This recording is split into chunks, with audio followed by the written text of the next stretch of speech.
If you play sport long enough, you're going to end up at some point getting a minor injury. Hopefully nothing too severe. But what I'm going to talk about today is the 5 most common injuries that I see as a teaching squash professional. The first one I hear a lot about is tennis elbow. I see people come with their contraptions thinking that's going to fix the problem.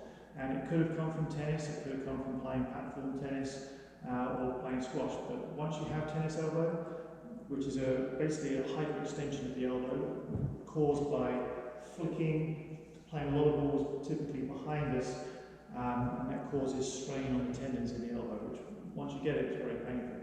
The best way to get rid of it is making sure we have our contact point of the ball level or in front of our body, and then making sure the follow through completes the swing is released. Anytime you hit a shot and you hold up on that follow through, that's going to put stress and tension on that elbow joint.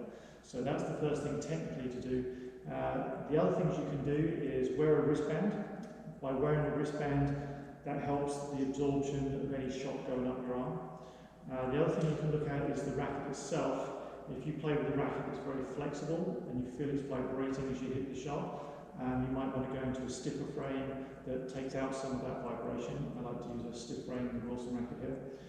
And then the last piece is the strings. So if you have factory strings or you have a string that is pretty tight in the racket, again that can put a lot more pressure on the arm. So if you are struggling with tennis elbow, taking your string tension down a couple of pounds can make a big difference.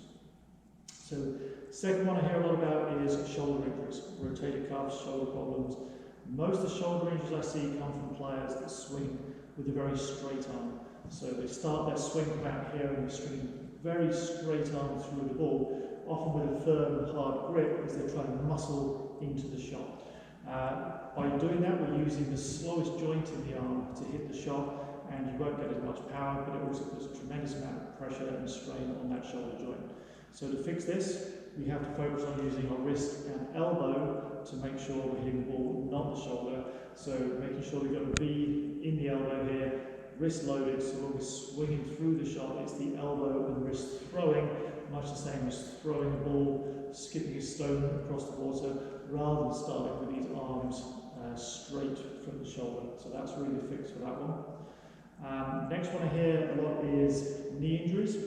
And a lot of knee injuries occur when the knee is not sliding correctly in the joint. So your knee socket is designed to slide very smoothly. If your foot is facing at one angle, but your knee is twisted, and you're trying to bend over your knee, and it's not the same angle as your foot, that will cause a lot of problems. So if you're playing an open stance shot, as we go back in the court, very important to turn the foot towards the back corner so your knee is going the same direction as your foot when you transfer your weight to then come out of the shot. Same if we're going into the front of the court, making sure the foot is slightly turned towards the front corner so your knee is able to go over towards the toes as you're hitting the ball. Anytime you are stepping across and your feet are on a dead straight plane here, that's going to put a lot more pressure on the knees. While you can bend this way, it does restrict the rotation. So you want to make sure the knees and the feet are facing in the same direction. Worst thing you can do on a court is going with your feet going backwards and hitting balls forwards, which you'll be surprised how many times I see that. Leads us into the hips. Hip joints, again, can be a lot of pressure on the hips, especially from the tee. So if someone's set on the tee and they make their first movement by crossing over their legs, a lot of extra strain, a lot of twist that the hips are not designed to do. So when I'm on the tee, I'm always going to make sure my first step opens up to where I'm going. So if I'm going to the front corner, I'm going to be turning with an open step, but I never really want to go either way or cross my legs while I'm on the tee. It's a weaker movement, it's a slower movement, but it also puts a lot more pressure on the hips.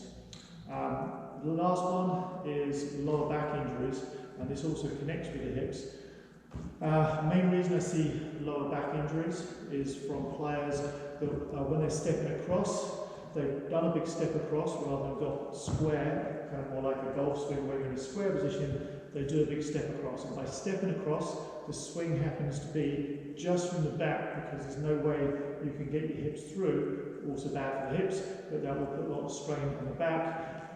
Also can be from people swinging with their shoulder swings, where they're swinging so hard from the back and not using the legs to push through the shot. So if you're finding yourself having hip issues, I would say focus on the tee, making sure you're always opening up, turning from the tee and not getting crossed.